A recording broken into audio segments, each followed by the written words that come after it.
Nscaler 454 here. Welcome back to the channel. I was at a recent train show and I grabbed some tank cars because anytime you go to a train show, you can't leave without buying something. These are the Athearn 33,000 gallon LPG tank cars with Procor paint. Three different road numbers: 31807, 31829, and 31888.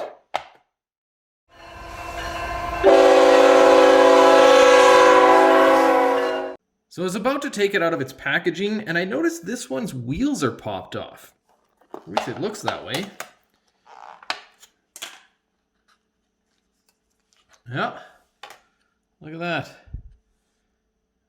Yeah, they're popped off all right. This one might be too. No, this one looks okay. So that one's all right, and that one's fine as well. So this one has its wheels off. I don't think it's broken. No, it doesn't look broken. Well, maybe it is. Ooh, look at that. Something came off in there. So this one has a small amount of damage in it. I don't think it's a problem with Athearn's packaging, because if you look at this one, it's in there very securely. So I think it's just a matter of maybe somebody else opened them at one point, or aggressive shipping and handling, or just luck of the draw. Who knows? So I wouldn't be too concerned about getting broken ones. And what I see right here doesn't look like it's a big deal to me. So we'll pop this one open and we'll take a good look at it.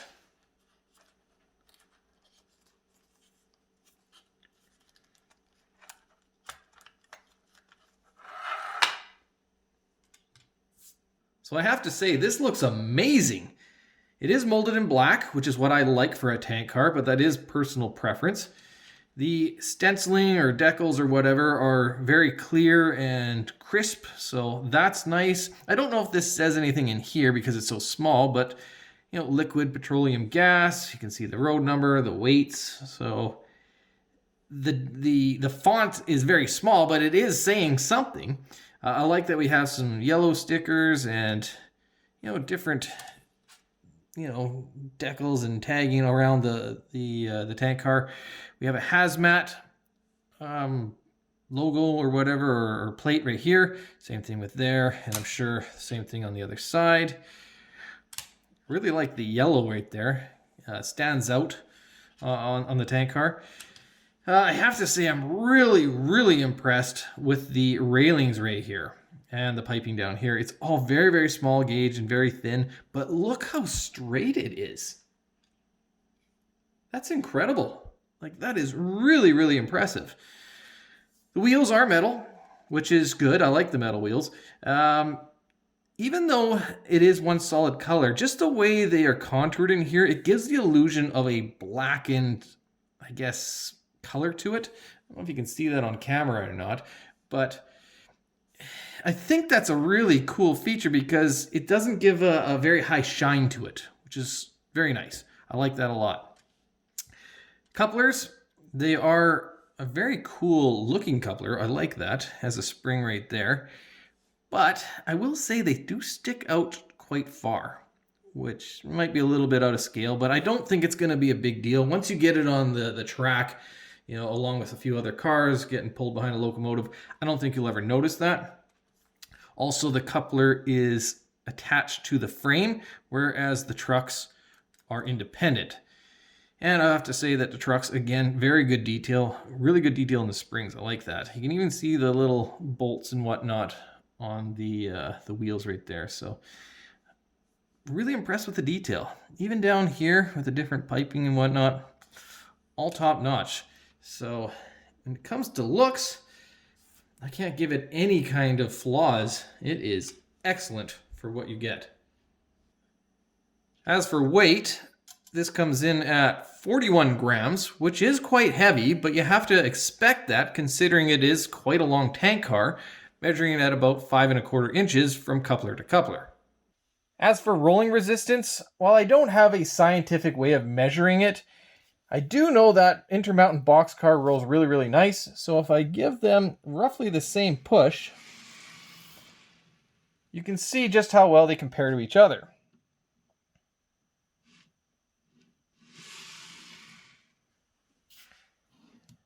And what I am finding is the more I roll the tank car, the better it starts to roll. So I feel like these have a bit of a break-in period, and they will start to perform even better.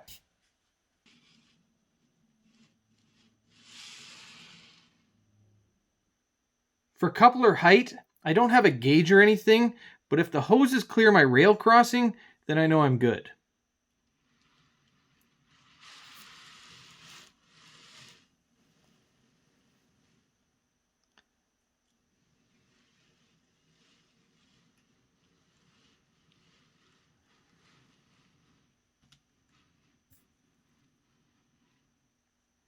No touches or snags, so I'm happy.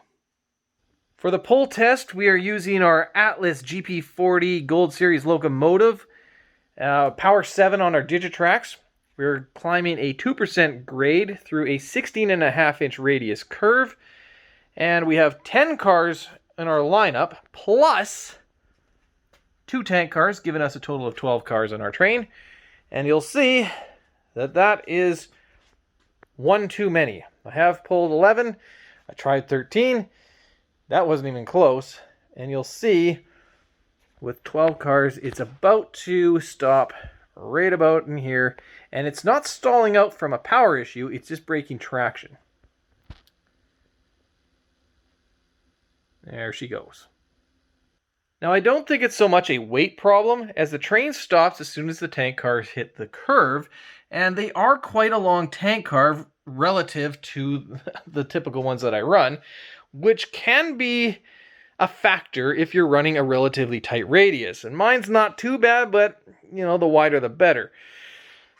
But when I did add that third car down there, then the weight really did seem to be an issue, as the locomotive stopped roughly about here when the train and all those tank cars were on a completely straight track.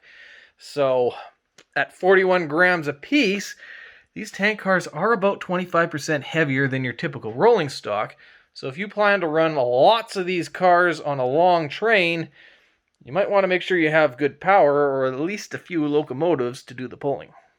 If we're going to give these Athearn tank cars a rating, for detail, I'd say 8.5, maybe 9 out of 10.